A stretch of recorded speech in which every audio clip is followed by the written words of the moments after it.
देश भर में अघोषित युद्ध स्तर जैसे हालात, कानपुर में चिकित्सा विभागों के बीच जंग। जहां एक ओर पूरा देश अघोषित युद्ध की अभिभीषिका से जूझ रहा है, वहीं दूसरी ओर कानपुर में चिकित्सा और शिक्षा विभागों के बीच आपसी सामंजस्य की भारी कमी सामने आई। मामला संक्रामक रोग विभाग और कार्डियोलॉजी विभाग के बीच का है, जहां एक विभाग ने दूसरे की सीमा में दखल अंदाजी की है और सूत्रों के मुताबिक कार्डियोलॉजी विभाग ने संक्रामक रोग अस्पताल की सीमा में अपने परिसर का विस्तार कर लिया है, जिससे दोनों विभागों के बीच तनाव की स्थिति उत्पन्न हो गई है। इस स्थिति इतनी गंभीर हो गई है कि सीएमओ डॉक्टर हरिदत्त नेमी को मामले में हस्तक्षेप करना पड़ा है। वही मामला उच्च अधिकारियों तक भी पहुंच गया है और अब प्रशासनिक स्तर पर हल निकालने की कोशिश भी जारी है।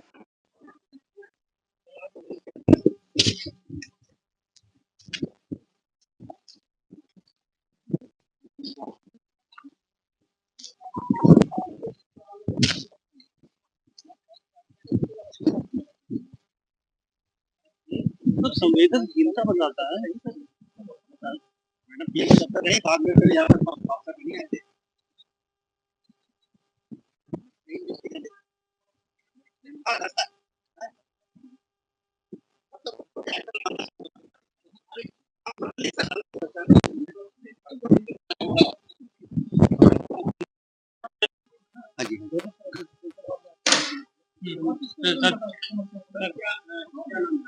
मैं doctor MR. Gautam, senior medical officer ERT centre पे।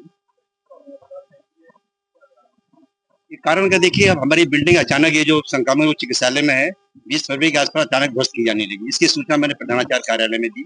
इसके बाद चूंकि बड़े लोगों का काम है, कार्डियोलॉजी के डायरेक्टर प्रधानाचार्य इन लोगों का आपस में पत्राचार कहीं बैठे हुई। DG medical education Kinjal ma'am यहाँ आई थी, उनके सामने प्रस्ताव रखा गया तो उन्होंने कार्डियोलॉजी के डायरेक्टर और प्रधानाचार्य को स्पष्ट निर्देश दिए कि वैकल्पिक व्यवस्था करने के बाद आप आपका निर्माण कार्य करें। तो हमारा सिर्फ सबमिशन ये है कि हमारे ईआरटी में यहाँ पे प्रतिदिन 2-250 मरीज आते हैं, गरीब असहाय लोग दूर दराज के क्षेत्रों से आते हैं। ना यहाँ पीने का पानी काट दिया गया, विद्युत व्यवस्था बाधित हो गई, सारे बाथरूम तोड़ दिए गए, सारे स्टाफ सारे लोग परेशान है।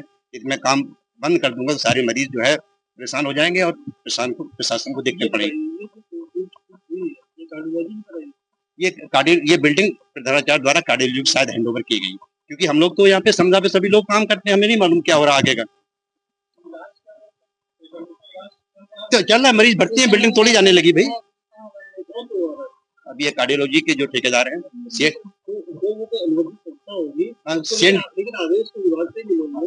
कार्डियोलॉजी ने दिया, कार्डियोलॉजी बजट आया, यहाँ पे बिल्डिंग पर नहीं, अच्छी बात है, बड़ा अस्पताल बनेगा वो भी मरीजों के लिए, लेकिन ये दूसरे लोगों को, दूसरे मरीजों को हम निगलेक्ट करके परेशान करके नई बिल्डिंग बनाना, तो हमारा सिर्फ सबमिशन ये है। और जो हमारे समस्त बड़े सरकारियों को सबको मैंने बता दिया गया, स्टेट की टीम भी आई थी कि एआरटी की कोई वैकल्पिक व्यवस्था यहाँ की जाए, जिससे एआरटी में प्रतिदिन 2-250 मरीज आते हैं, करीब 5,500 मरीज एक माह में दवा लेने आते हैं यहाँ पर लगभग। किसी कर्मचारी, जैसा लोग बता दें, किसी कर्मचारी को चोट लगी, जब तक हम लोग आए तब तक उन्होंने काम बंद कर दिया। थोड़ा सा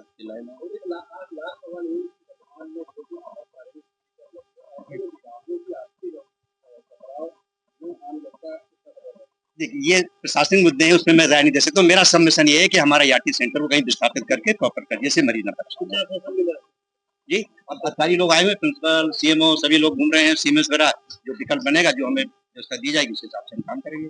हम तो बिना व्यवस्था के भी काम कर रहे हैं।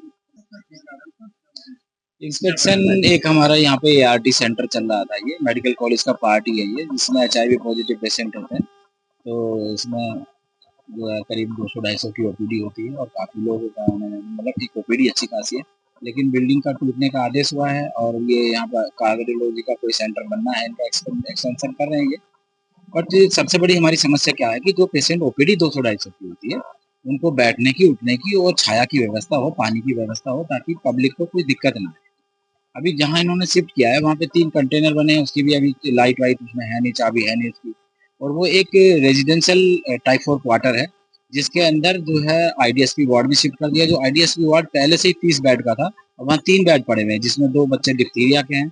और अभी आप देख रहे हैं संचारी रोग अभियान हमारा चला था, अभी संचारी रोग से जितने भी ग्रसित बच्चे आएंगे, डिप्थीरिया के आएंगे, डेंगू आएंगे, मलेरिया आएंगे या और इस तरह के बच्चे आएंगे, तो उनको वहाँ एडमिट करना होता है।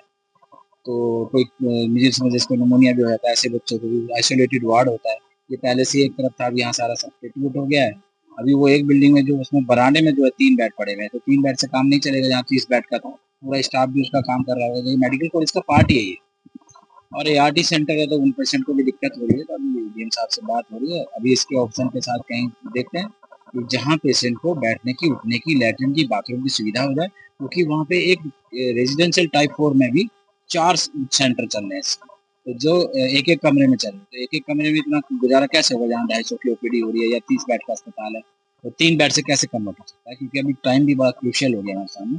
अभी डीएम साहब से मिलेंगे, तो डीएम साहब से बात हो गई है फोन पे, थोड़ा ऑप्शन लेके बताएंगे कि कहाँ कहाँ फिलहाल हम पेशेंट को बेस्ट रहने की, सहने की, खाने की और बैठने की और भर्ती करने की सुविधा दे सकते हैं। 2 विभागों की कुछ नहीं है, बस इसमें कार्डियोलॉजी है, बेसिकली मेडिकल कॉलेज का पार्ट है। अब वहाँ पे क्या डायरेक्टर साहब होते हैं, कभी इस जमीन का इनके लिए वो किया होगा, पर कैसे हुआ, क्योंकि जब जो बिल्डिंग पुरानी बनी हुई है, जहाँ जो वार्ड चल रहा है, सबसे पहले तो हम उस वार्ड को खत्म नहीं कर सकते, उस डिपार्टमेंट को खत्म नहीं कर सकते। नाकों के द्वारा जैसे हमारा अनुबंध हुआ है कि उनकी जो HIV पॉजिटिव पेशेंट को फैसिलिटेट करना होता है, उनकी दवाइयाँ चलती है, ART चलती है, उनको हम हटा नहीं सकते, वो भी मरीज हैं, हमारे देश का पार्ट है, तो उनको कैसे हटा सकते हैं। तो पहले हमको उनकी उस सुविधा को देखना चाहिए। जैसे घर में कहीं काम होता है, तो सब सामान को हम इधर उधर शिफ्ट करते हैं ना, कभी बेडरूम में, कभी ड्राइंग रूम में, कभी बरामदे में। ऐसे ही हमको यहाँ भी देखना है कि पेशेंट को सुविधा में कोई दिक्कत ना, असुविधा ना हो, पानी की, बैठने की, भर्ती करने की। और पेशेंट को फिलहाल हमको ये देखना है कि बिल्डिंग भले टूट जाए, दूसरा बन जाए, या जो कार्डियोलॉजी के का कैसे जमीन गई है, कैसे इसका अनुबंध हुआ है, कैसे जियो हुआ है, वो होता रहे। लेकिन सबसे बड़ी बात है कि जो पेशेंट हमारे इस डिपार्टमेंट के हैं, जो इन्फेक्शियस डिजीज वाले हैं, जो ART वाले हैं, HIV पॉजिटिव हैं, प्रक्रिया ये है कि अभी पहले तो ये है कि इन पेशेंट को जो आ रहे हैं OPD में, इनको बैठने की, उठने की, एक प्रॉपर भर्ती करने की सुविधा हो जाए, लैट्रिन बाथरूम की सुविधा हो जाए, और टेम्परेरी तौर पे कम से कम हो जाए। उसके बाद जब बिल्डिंग बनती रहेगी, जब ये बिल्डिंग बनेगी, कल को इन्फेक्शियस डिजीज का हॉस्पिटल भी बनेगा, तो जब बनेगा, जब ये शिफ्ट हो जाएगा। अभी आश्वासन दिया सर ने कि सबके जो एक देख लीजिए कहाँ क्या बन रहा है, क्या है, और क्या क्या हमारे पास सुविधा इस समय की है कि जहाँ इनको अभी हम शिफ्ट कर सकते हैं, जिससे पेशेंट को ठीक से फैसिलिटेट किया जा सके। 30 बेड का हॉस्पिटल था, 30 बेड का ही था वो। हाँ, वो वार्ड ही था 30 बेड का, जो 30 बेड का 3 बेड पड़े हुए। और अभी जो है प्रॉब्लम ये है कि अब सीजन भी चल रहा है। हमारी व्यवस्थाओं को, ये आइडियल डिपार्टमेंट है यहाँ पे, और हम लोग बहुत अच्छे रनअप में रहते थे। 30 बेड का हमारा वार्ड था, 3 मतलब सेक्शन वाइज वार्ड बटे थे। आज 3 बेड में हम सिमट गए हैं यहाँ पे, और हमारे खुद के पेशेंट के लिए टॉयलेट नहीं है। हमारे लिए तो जो हो तो ना हो, हम एक फीमेल स्टाफ है यहाँ पे, स्टाफ सफर कर रहा है, तीनों शिफ्ट सफर हो रही है यहाँ पे।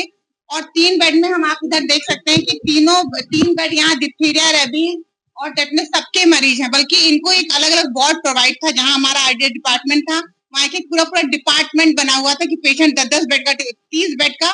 और इधर देख सकते हैं कबाड़ में भी 2 दिन की बारिश हुई है कि बेड यहाँ पे पानी पड़ के सड़ रहे हैं। कार्डियोलॉजी की जो बिल्डिंग थे वो लोग इधर करते हुए चले आ रहे हैं। हमें आप कहीं रहने की व्यवस्थाएं दे दीजिए। हमारे जो मरीज हैं, हमारी प्रायोरिटीज बाद में, फर्स्ट ऑफ ऑल हमारे पेशेंट है वहाँ पे, और उनकी,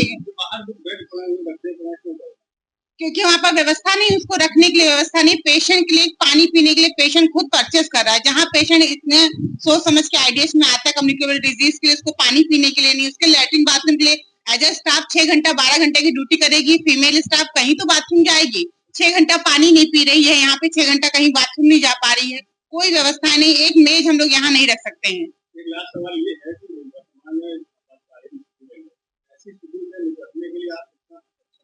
हम एकदम से नहीं हो पा रहे हैं, क्योंकि हमारे पास हमारे जो एक मैन पावर तो है, पर उसको यूटिलाइज कैसे करें, उसको काम कैसे कर सकते हैं। जब हमारे पास मैन पावर के साथ साथ हमको वो फैसिलिटीज दी जाएं कि हम अपना सामान कहाँ रख सकते हैं। हमारी फार्मेसी नहीं चल पा रही है, हम पेशेंट को 1 किलोमीटर भेजते हैं कि जाके आप वहां से मेडिसिन लेकर आइए, और हमारे पास हमारी सिस्टर के लिए मेडिसिन के कोई ऐसा रूम नहीं है। हमारे सामान खुले पड़े हैं, एक कमरे के अंदर आप समझिए 6-6 डिपार्टमेंट चल रहे हैं यहाँ पे।